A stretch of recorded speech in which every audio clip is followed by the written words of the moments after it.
여러분, 집에 약봉지 몇 개나 있으신가요? 아마 서랍을 열어보면 고혈압 약, 당뇨 약, 관절염 약, 골다공증 약, 이 약봉지들이 가지런히 놓여 있거나 혹은 뒤섞여 있을 겁니다. 약을 챙겨 드시는 것만으로도 대단하시지만 사실 우리 몸은 약만으로 지켜지지 않습니다. 약은 어디까지나 증상이 더 나빠지지 않도록 도와주는 도구일 뿐이고 진짜 건강을 바꾸는 힘은 결국 여러분이 매일 하는 생활 습관에서 나옵니다. 그래서 오늘은 시니어분들이 가장 많이 앓고 계신 4가지 만성질환, 바로 고혈압, 당뇨, 관절염, 골다공증을 어떻게 일상 속에서 관리할 수 있는지, 식사에서부터 운동까지 아주 구체적으로 생활 속에서 당장 실천할 수 있는 방법을 알려드리려고 합니다. 먼저 구독과 좋아요를 눌러주시고 주변의 소중한 분들과도 많이 공유하셔서 건강 꼭 챙기시기 바랍니다. 먼저 식사 이야기부터 해볼까요? 고혈압은 짠 음식을 줄이는 게 가장 중요합니다. 그런데 대부분 소금을 직접 덜어 넣는 것보다 국물이나 젓갈, 장아찌처럼 숨어있는 나트륨에서 문제가 생겨요. 김치찌개 국물, 라면 국물, 젓갈 한두 점, 이것들이 모여 하루 권장량을 훌쩍 넘깁니다. 제가 만난 어떤 어르신은 국물만 줄이는 습관을 들였는데 2달 만에 혈압이 10 이상 내려갔습니다. 약을 바꾼 게 아니라 그저 국물 반만 남기고 드신 습관 하나로 그렇게 변한 겁니다. 그리고 짠맛이 줄어들면 밍밍해서 못 드시겠다고 하시는데 그럴 때는 마늘, 양파, 허브, 후추로 향을 내면 입이 금세 적응합니다. 오히려 음식 본연의 맛을 느끼실 수 있어요. 당뇨는 혈당 관리가 핵심인데 흰쌀밥 대신 현미나 귀리, 보리를 섞어 잡곡밥을 드셔야 합니다. 흰쌀밥은 혈당을 빨리 올리지만 현미나 귀리는 소화가 천천히 되면서 혈당을 완만하게 유지시켜줍니다. 또 과일을 드실 때는 꼭 통째로 드셔야 합니다. 많은 분들이 사과나 배를 주스로 갈아 드시는데 그렇게 하면 섬유질이 사라져서 혈당이 확 올라갑니다. 반면에 통으로 씹어 먹으면 혈당 상승이 훨씬 완만합니다. 당뇨 환자분들이 특히 주의해야 할 포인트죠. 관절염은 염증 관리가 중요합니다. 무릎이 붓고 손가락이 뻣뻣해지는 이유 중 하나가 몸속 염증인데요. 이 염증을 줄이는 음식이 바로 등푸른 생선입니다. 고등어, 연어, 꽁치에는 오메가3가 풍부해서 관절 속 염증을 가라앉히는 데 도움을 줍니다. 반대로 기름에 튀긴 음식이나 인스턴트 음식은 염증을 악화시킵니다. 그래서 무릎이 아프니까 치킨으로 단백질 보충해야지 하고 드시면 오히려 악순환이 되는 거죠. 그럴 땐 구운 생선이나 찐 두부로 단백질을 보충하는 게 훨씬 낫습니다. 골다공증은 뼈 속이 비어가는 병입니다. 그래서 칼슘을 잘 챙겨야 하는데 멸치, 두부, 우유, 요거트, 브로콜리 같은 음식들이 좋습니다. 그런데 칼슘만 먹어서는 뼈에 잘 들어가지 않아요. 햇볕을 쬐어서 우리 몸에서 비타민 D가 만들어져야 비로소 뼈에 칼슘이 단단히 자리 잡습니다. 그래서 매일 아침이나 오후에 20분 정도 햇볕을 쬐는 게 아주 중요합니다. 집 안에만 계시면 칼슘 보충이 절반만 되는 거예요. 이제 운동 이야기로 넘어가 보겠습니다. 운동은 약보다 강력합니다. 특히 고혈압과 당뇨에는 걷기만큼 좋은 게 없습니다. 하루에 30분 정도 빠르게 걷는 것만으로도 혈압이 내려가고 혈당이 안정됩니다. 꼭 한 번에 30분 걸으실 필요도 없습니다. 아침에 10분, 점심에 10분, 저녁에 10분, 이렇게 나눠 걸으셔도 효과는 똑같습니다. 중요한 건 꾸준히 매일 하시는 겁니다.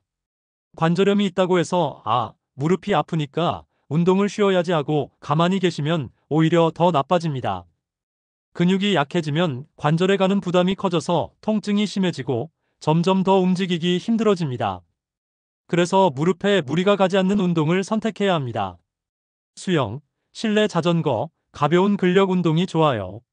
실제로 72세 이 할머니는 무릎이 아파서 운동을 완전히 끊으셨다가 관절이 굳어버렸습니다. 그런데 수영을 다시 시작해서 매일 20분씩 꾸준히 하시니까 3달 만에 무릎 통증이 절반으로 줄었다고 하셨습니다.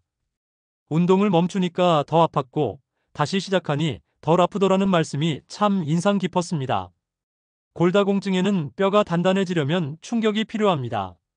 그렇다고 무거운 역기를 드는 건 위험하고 가벼운 계단 오르기, 맨손으로 하는 스쿼트 같은 근력 운동이 효과적입니다.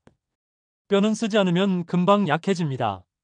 하지만 매일 조금씩 자극을 주면 오히려 단단해집니다. 여러분, 오늘 말씀드린 식사와 운동만 잘 지켜도 약에 의존하는 삶에서 점차 벗어날 수 있습니다. 실제로 제가 만난 환자분들 중에는 약은 그대로 드시면서 생활 습관만 바꿨는데도 혈압 혈당이 안정돼 의사에게 약 줄여도 되겠다는 얘기를 들은 분도 계십니다. 그만큼 생활 습관이 강력한 치료제라는 거죠. 여러분, 이제 약 이야기 좀 해볼까요? 많은 분들이 약을 드시면서도 제대로 챙겨 먹지 못해서 효과를 반도 못 보는 경우가 참 많습니다. 고혈압 약부터 얘기해 보겠습니다. 고혈압 약은 증상이 있을 때만 먹는 게 아니라 매일 같은 시간에 꾸준히 드셔야 합니다. 오늘은 혈압이 괜찮으니까 안 먹어도 되겠지 하고 빼먹으시면 큰일 납니다. 약은 순간 혈압을 내리려고 먹는 게 아니라 혈압을 일정하게 유지하려고 먹는 겁니다. 그래서 한 번씩 빼먹다 보면 오히려 혈압이 널뛰기처럼 오르내리면서 뇌졸중이나 심장병 위험이 훨씬 커집니다. 당뇨약은 어떨까요?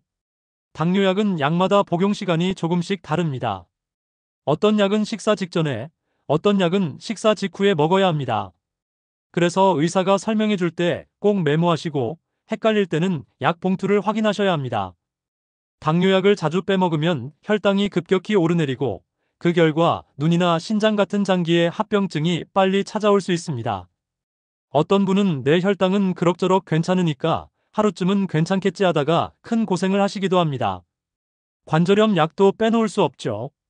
관절염에 많이 쓰이는 소염 진통제는 반드시 식사 후에 드셔야 합니다.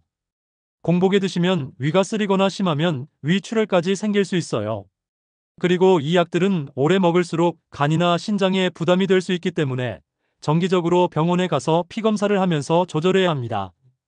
어떤 분은 약 먹으니까 통증이 괜찮아졌으니 이제 병원 안 가도 되겠지 하고 몇 년을 안 가셨다가 부작용이 심해져서 다시 큰 병원으로 오시는 경우도 많습니다. 골다공증 약은 조금 까다롭습니다. 어떤 약은 아침 공복에 물과 함께 먹고 30분 동안 눕지 말라고 하죠. 그 지시가 괜히 있는 게 아닙니다. 누우면 약이 식도로 역류하면서 상처를 낼 수 있기 때문입니다. 칼슘제도 그냥 아무 음식이랑 같이 드시면 흡수가 잘 안 됩니다. 시금치 같은 채소에는 칼슘 흡수를 방해하는 성분이 있어서 같이 드시면 효과가 줄어요. 그래서 칼슘제를 드실 땐 되도록 공복이나 단백질 음식과 함께 드시는 게 좋습니다. 여러분, 약을 잘 챙겨 먹는 가장 좋은 방법은 규칙을 만드는 겁니다. 약을 드실 때 아침밥 드시고 바로, 점심 드시고 바로, 이렇게 시간을 정해 놓으시면 잊어버릴 일이 적습니다. 요즘은 휴대폰 알람이나 약 먹는 시간 알려주는 앱도 있어서 미리 설정해 두면 깜빡할 걱정이 없습니다. 제가 아는 박 어르신은 당뇨약을 자꾸 빼먹으셔서 혈당이 들쑥날쑥했는데 손주가 휴대폰에 알람을 맞춰드렸더니 그 후로는 한 번도 빼먹지 않고 규칙적으로 드시게 되어 혈당이 안정되었다고 하셨어요. 이제 생활 습관으로 넘어가 보겠습니다. 사실 약이나 음식만큼 중요한 게 바로 생활 습관입니다. 수면이 그중 첫 번째예요. 하루 7시간 숙면은 면역력과 혈당 조절, 뇌 건강에 모두 중요합니다. 그런데 밤마다 드라마 보시다가 새벽 1시, 2시에 주무시는 분들 많죠? 그렇게 늦게 주무시면 아침에 혈압이 오르고 혈당도 불안정해집니다. 그래서 되도록 밤 11시 전에는 주무시는 게 좋습니다. 체중 관리도 빠질 수 없습니다. 체중이 5kg만 줄어도 혈압과 혈당이 크게 개선됩니다. 사실 5kg은 거창한 목표가 아니라 하루 밥을 한 숟가락 줄이고 하루 30분만 더 걸어도 몇 달이면 충분히 가능해요. 아침마다 체중계를 올라가 보는 습관을 들이면 내가 오늘 식사와 운동을 어떻게 조절해야 할지 감이 옵니다. 스트레스 관리도 정말 중요합니다. 만성 스트레스는 혈압을 올리고 혈당을 불안정하게 만듭니다.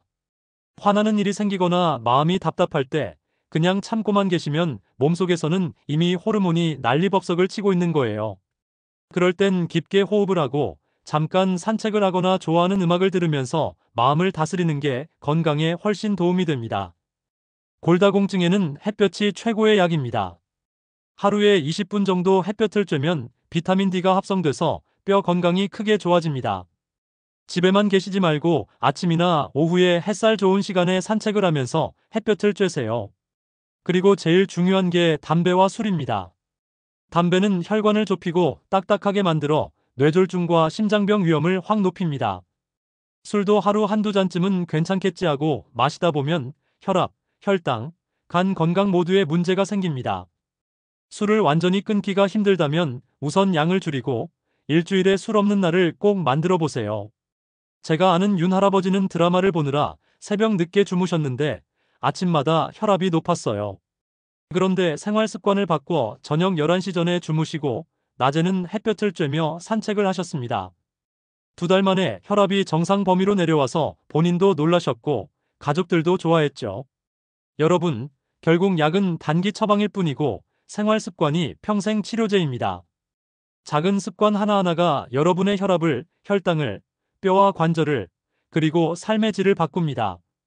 오늘 영상 보시면서 나는 국물 절반만 남기기부터 해봐야겠다라든지 나는 매일 저녁 30분 걷기부터 시작하겠다 하고 다짐해 보시면 어떨까요? 댓글에 여러분의 다짐을 남겨주시면 다른 분들에게도 큰 힘이 됩니다. 좋아요와 구독, 알림 설정 눌러주시면 다음 영상에서는 약 없이 혈압을 내리는 생활 습관, 실제로 효과 있었던 사례들을 더 깊이 알려드리겠습니다. 우리 모두 약봉지 대신 건강 습관으로 오래오래 행복하게 삽시다. 감사합니다.